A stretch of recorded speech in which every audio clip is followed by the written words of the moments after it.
Hey guys, so this is Earthling 6455463728, not 2928, not 2728. Yeah, I am corny as AF. So anyway, it's starting to rain. I don't know if this audio is even going to be useful, but I wanted to continue talking about what I see again as modern absurdities. That, we think we're so special. We think that we can think clearly and rationally and with thousands of years worth of understanding and our higher modern IQ. But do we really?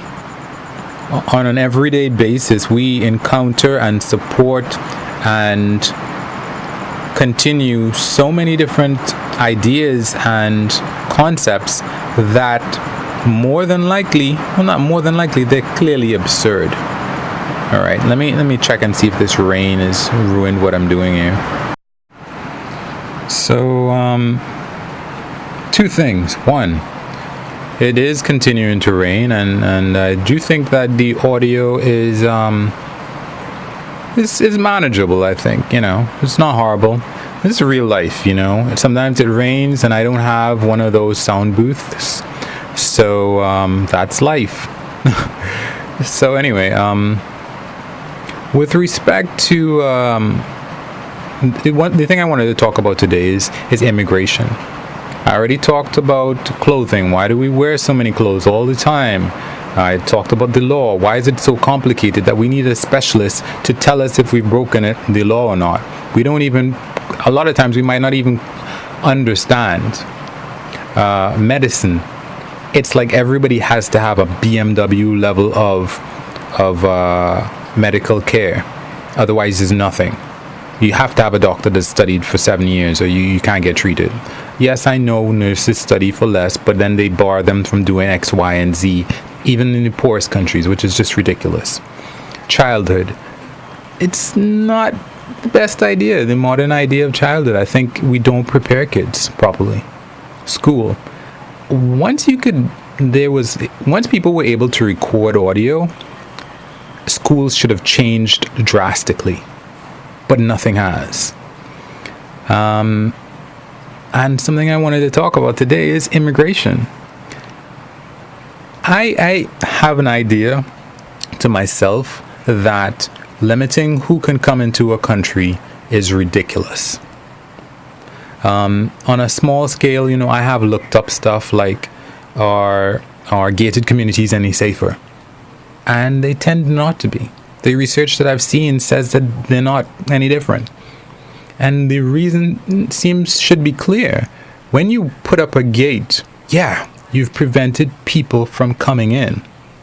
But you haven't screened the people who are already in there. You haven't tiered them. You haven't separated them. You haven't filtered them. You haven't done anything except think that everybody outside bad. It's the same people that you have inside. So, no, you're not going to be any safer. Not really. And I think the same thing happens when you think about immigration in countries.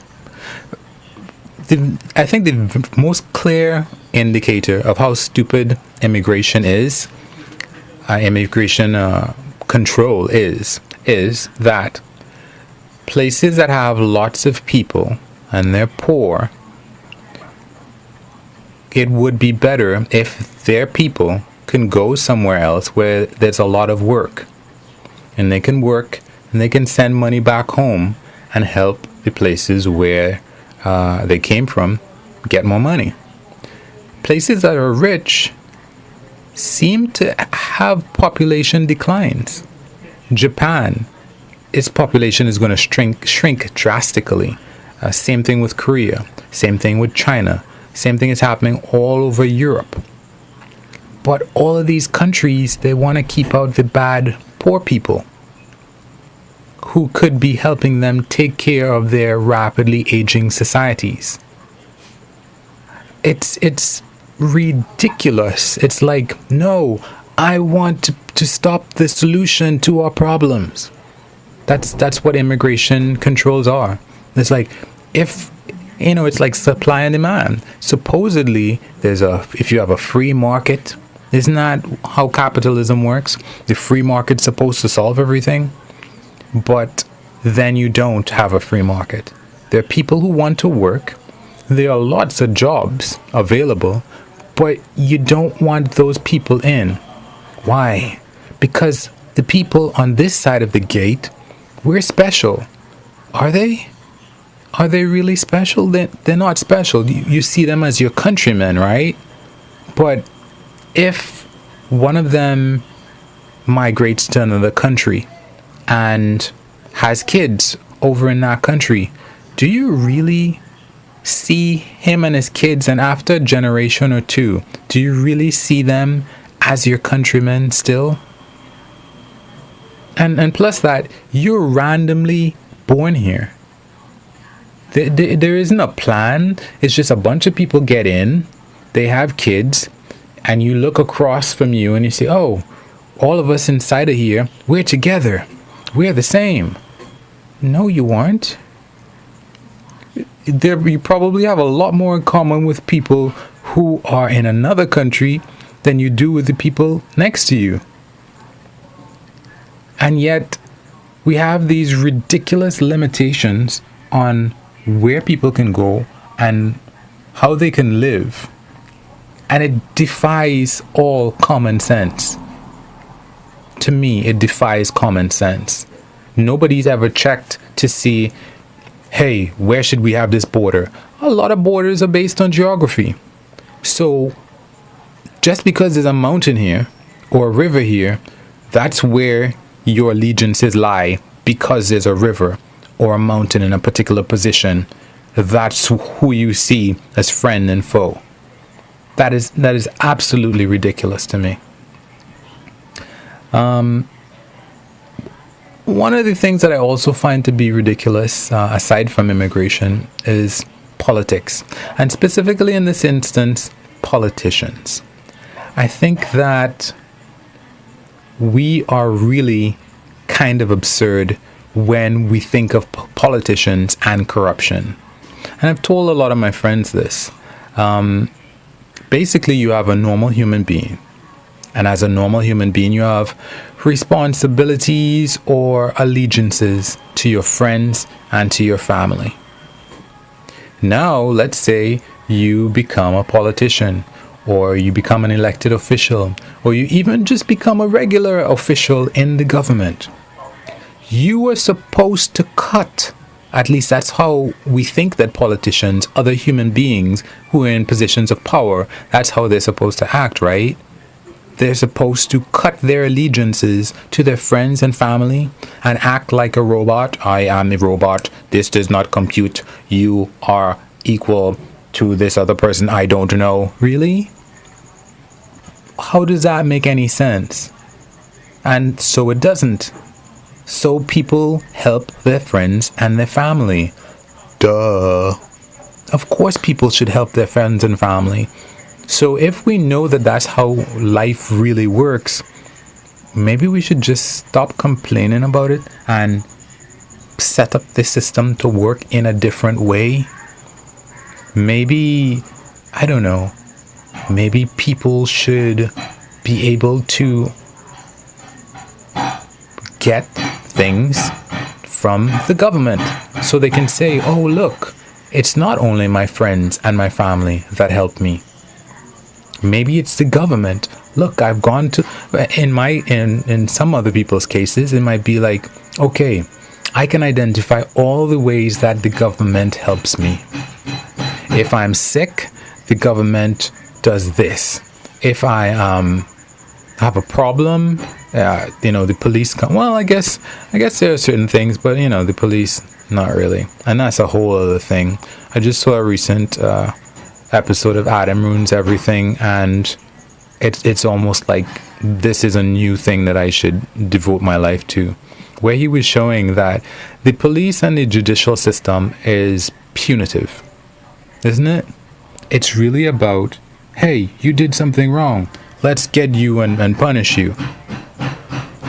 When you keep throwing money into the punitive end of justice and of safety and of life, how are you going to get anything? I was mentioning it to my mom. It's like all police and the whole justice system is geared towards is you did something wrong. Let's take away your freedom for 10 years and maybe force you to do work that you don't want to do.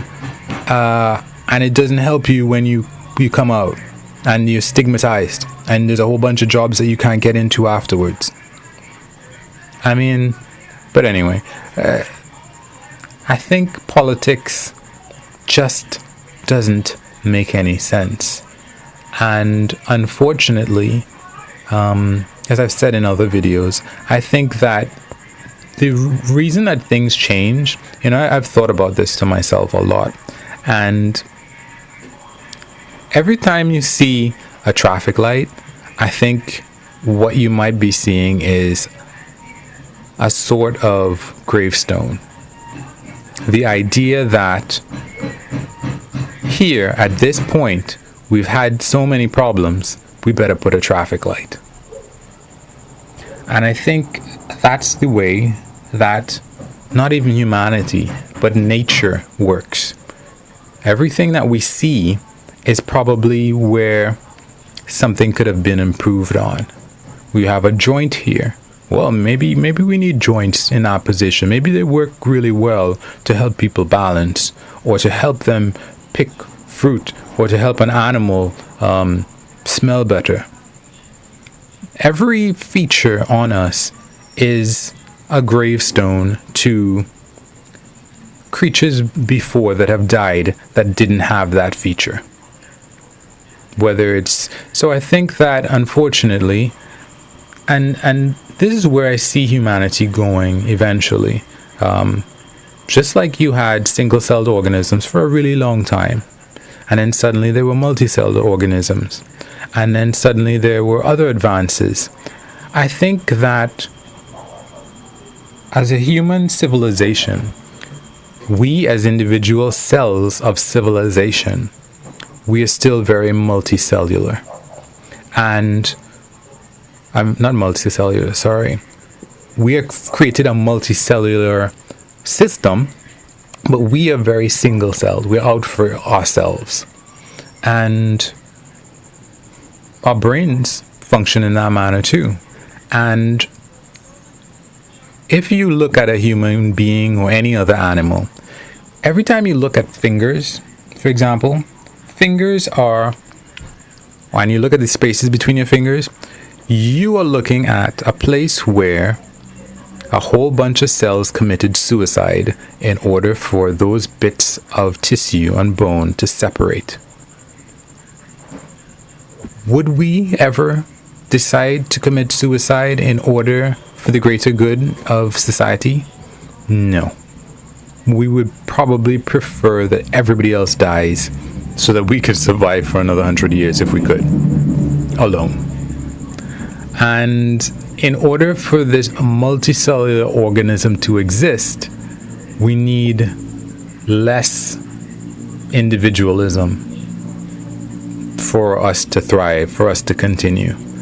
And the way that we are now, we're not going to see that as a positive thing. I certainly don't. I don't want to die for the... And I'm sure nobody listening to me wants to die for the greater good.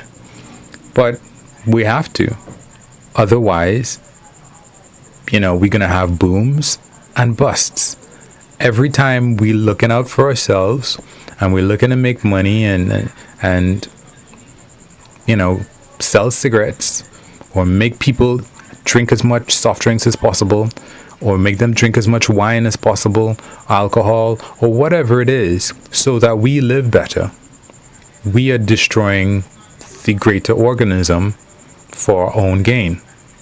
And it may take millions of years for us to become the kind of creatures that promote the good of everybody above our own, and at the same time it might be a sad thing from our current perspectives.